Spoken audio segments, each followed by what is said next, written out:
Thank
you.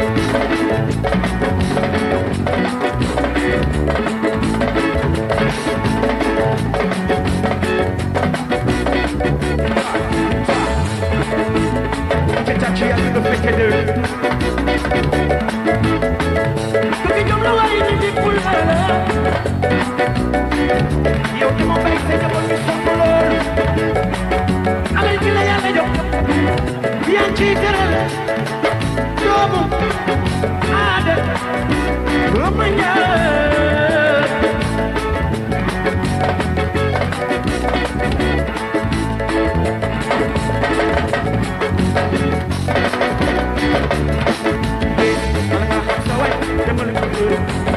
waaw waaw sama yi woo ma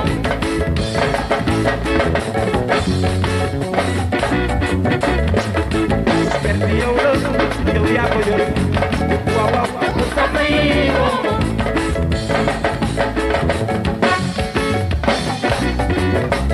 yes perdi yow la yow yaa ko yor waaw waaw bàyyi leen woo ma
Biddew.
bul di faale bul faale bul di faale ndi jaay di Tyson bëgg naa la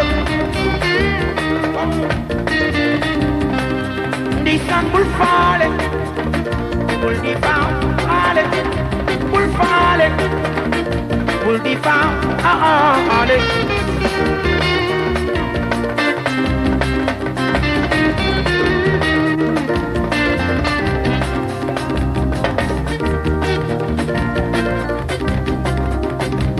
Maretu dekoro papa merende kulwa Maretu dekoro papa merende kulwa Maretu dekoro papa merende kulwa Maretu dekoro papa merende kulwa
génération bégal la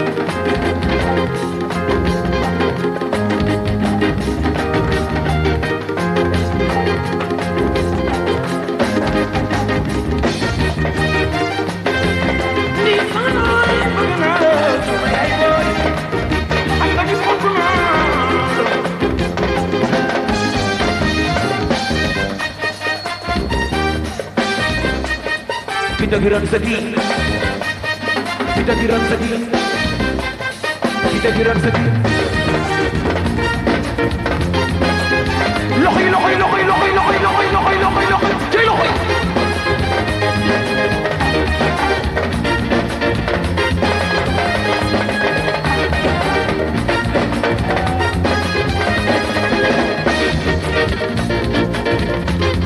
Está tirando meu filho.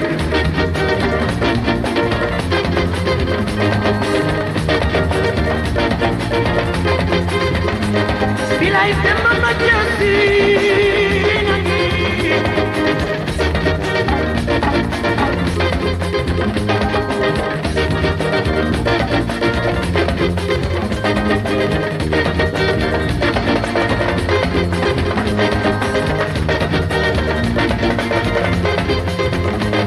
Why dama ñu ko ko may wal mi ci balé ko ñu ma rek ñu ko samba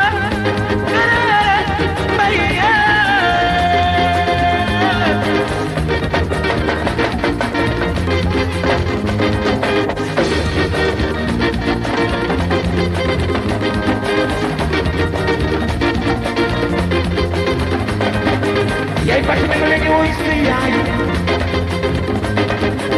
Sambay ne nga sa baay la Biram xanaa sa baay la Day fali ni nga bokk ak baay Cheikh Mamadou ñu moo bëgg Cheikh na Sadi Boy suma yaay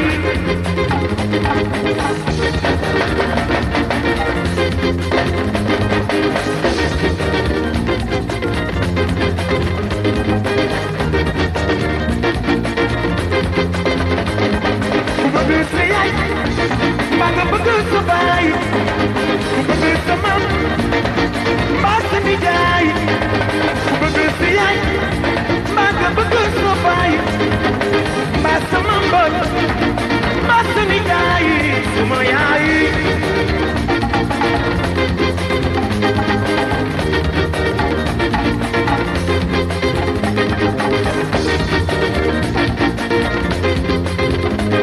Papa Bokar Diouf yaa bëgg sa yaay Papa Bokar Diouf yaa bëgg sa baay Boru ngay tuuti yaa bëgg sa yaay yaay borom mbul yaa bëgg sa yaay ñu yaay borom mbul yaa bëgg sa yaay amu naa la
ko gëm leen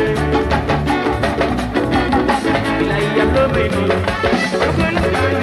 yàlla may na la waaw waaw yàlla may na la alay borom na ma yàlla may na la bay bay ko yor foofu di dëgg Bamba kenn du ko gëm leen waaw waaw yàlla may na la lu mayul kenn dootu ko may ngi dee man di bëgg naa la di ko jógal yëngu doon ñu sant Fally la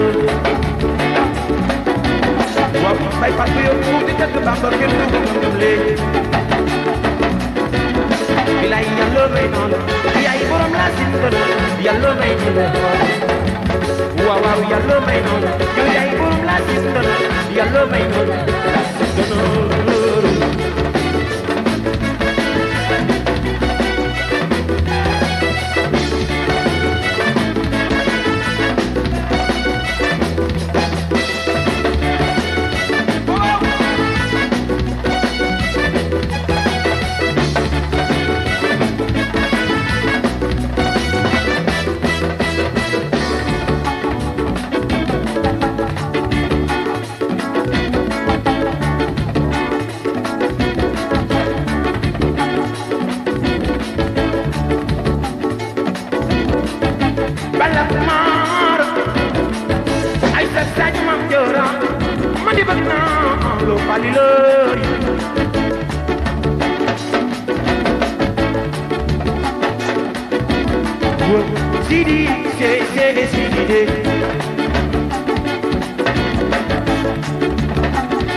Jamilu lay lay jamil Sëñ Fallu loy borom jamil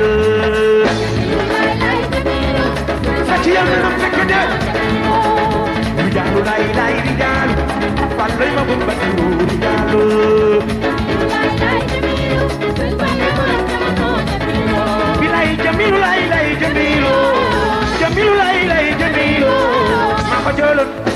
xajalon Bamba jël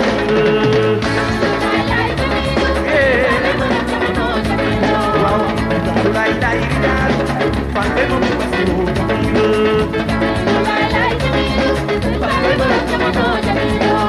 Jamilu lay lay Jamilu Jamilu lay lay Jamilu ma xajalon Bamba jël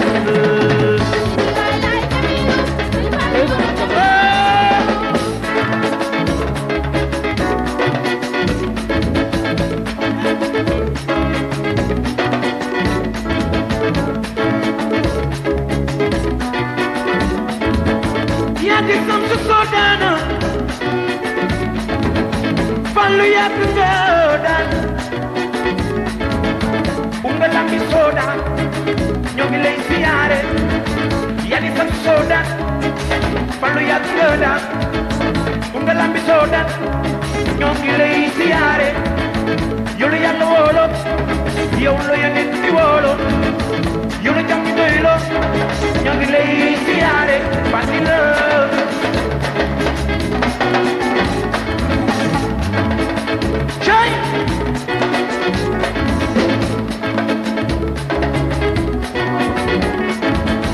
Yadi samsu soda Fallu yàgg nga daan Unga lambi soda ñoo ngi lay siyaare yow la Yàlla wóolo yow la Yonent bi wóolo yow la jàmm doylo ñoo ngi lay siyaare asilo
yaay Fadilo Tulay lay jumi Fadil na musi o Jamilo Bilay Jamilo lay Jamilo Jamilo lay Jamilo Mako jolong Mako jolong Mako jolong Mako jolong Yeah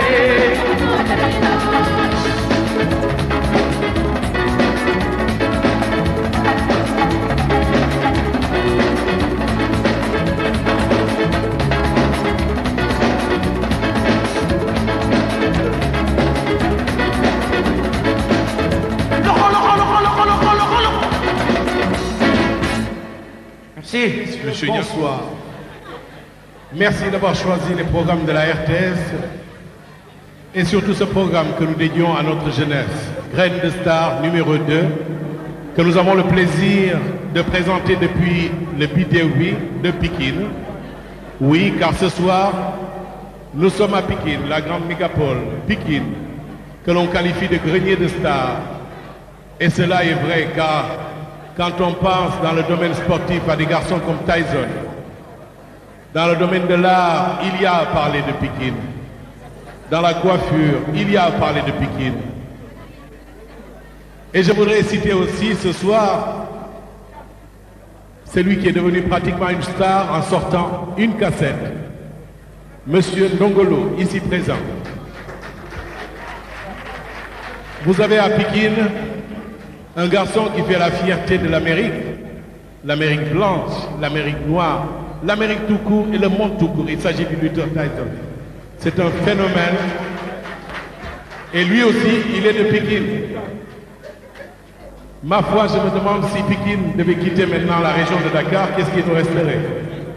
C'est une question à envisager, car à Pikine, il y a tellement de talents, tellement de choses à voir, qu'il faudrait des émissions pour décortiquer le tout. Ce soir, nous sommes venus pour un jeune garçon qui a fait ses débuts devant moi au Lemzo Diamono et qui aujourd'hui s'impose dans le paysage musical sénégalais comme un des prochains ténors. C'est une graine de star que nous célébrons ce soir. Ici à Pikine, il a pour nom Pape Diouf.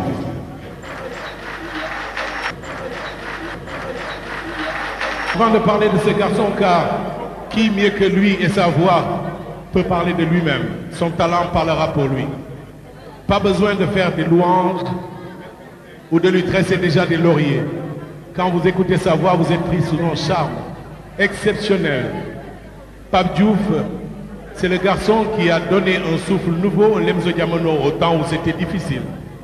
C'est ce garçon maintenant qui vole de ses propres ailes et qui, ma foi, ce soir mérite cet hommage que toute la population de Pikine va lui rendre.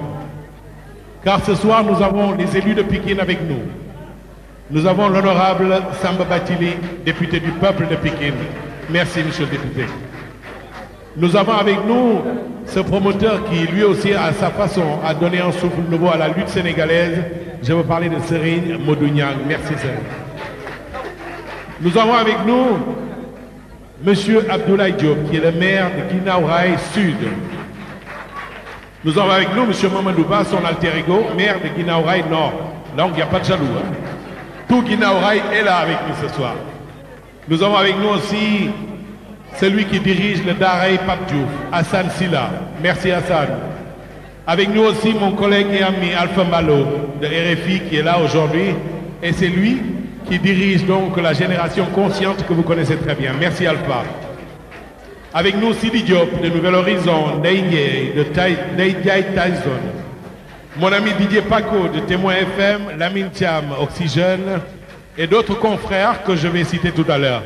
Mais ce soir aussi à Pikine, il y a, comme me disait tout à l'heure Ndongolo, il y a avec nous deux personnalités exceptionnelles.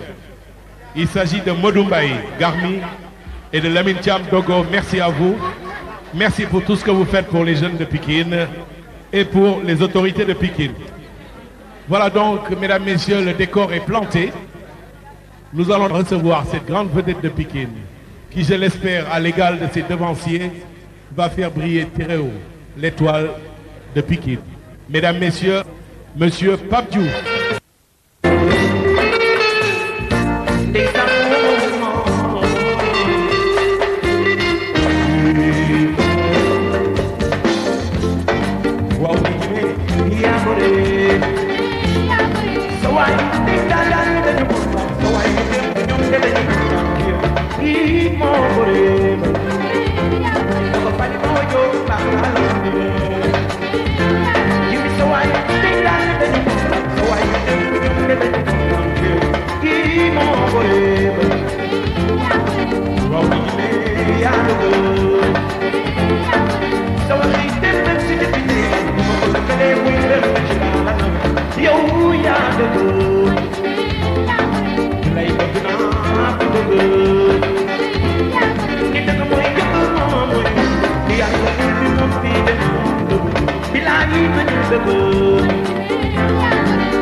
baawa mbay dogo bëgg nga sa gàddu baax naa la cay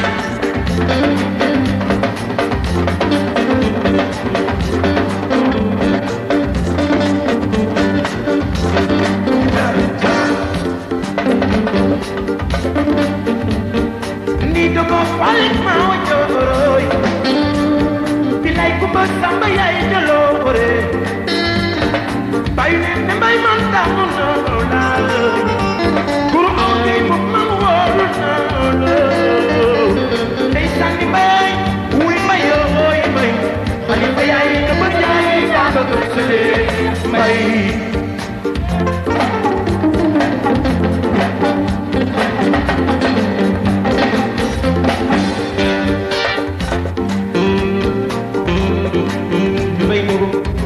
Jamu na lo, ya bagu sering baba bersing, bamuje, bayu mama bayu alaji bayi, walau soibo, yang jalan, ui bayi, bayu boy bayi, hari bayi, bayi jaga bersing bayi.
Bilay mama, eu sou meu marido.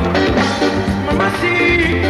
man fonk naa la yow mamaay yow suma wayigo chéri yaana man fonk naa la lambali fas dax la fasaw fasanga ca kanam ku la sëri ci ginnaaw moo jox xalalis yaa nga fakana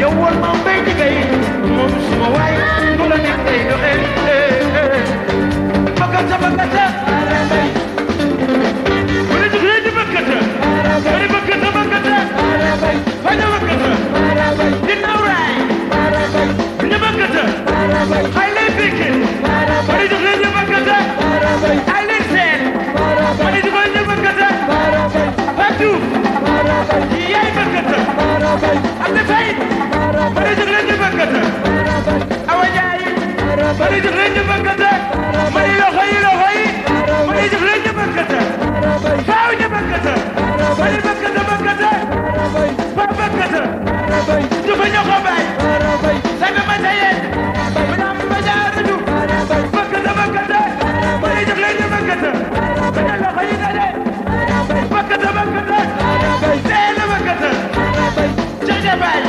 bari du koy ñu bëggata ana loxo yi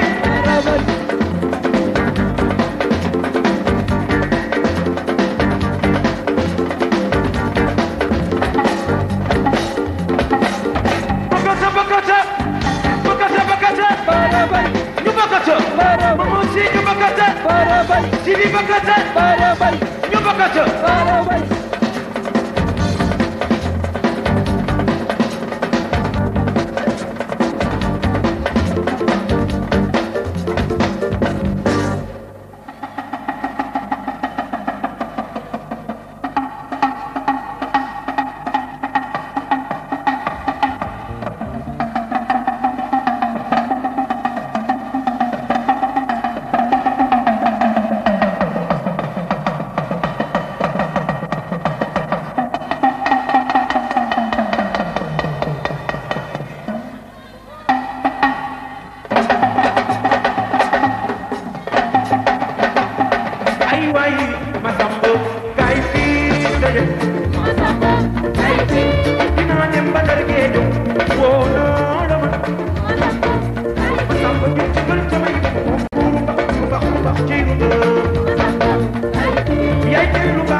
Talla jojo di ñayi ma samba joboy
soo ko déggee bu di jóg sam xel dem ci root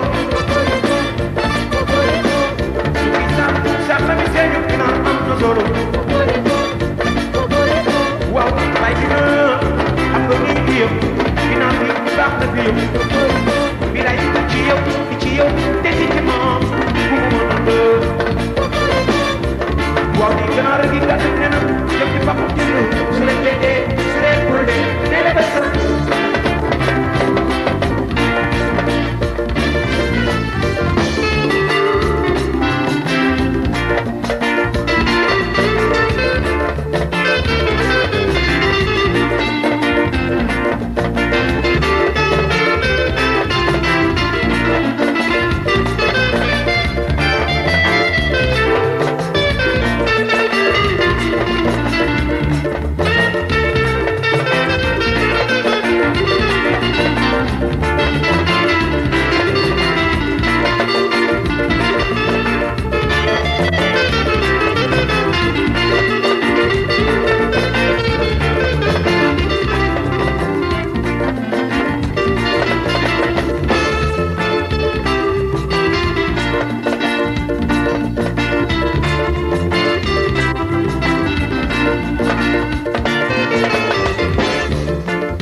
gi mama ne gis nga xale bi seetlu gone gi seetlu gone gi mama ne gis nga xale bi xool nga gone gi seetlu xale bi mama ne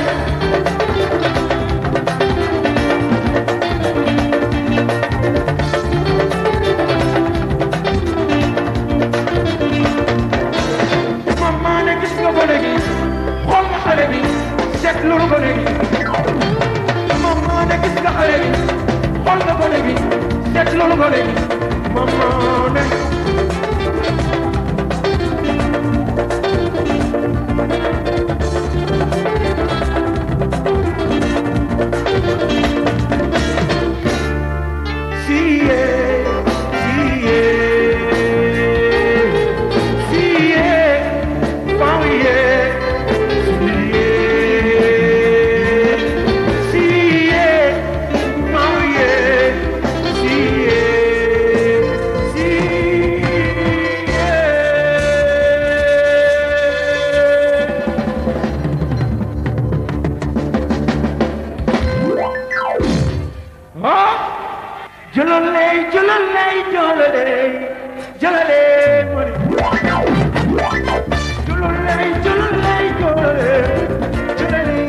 bu ngeen bëgg ci cassette audio CD vidéo ak DVD adresse bi gën a wóor ci Paris Kër Lamp Fall Production ngir gën leen a mën a bégal moo tax Lamp Fall ubbi beneen boutique ci wetam lépp luy rafetal yaram ak lu baax ci yaram di ngeen ko fa fekk.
Fall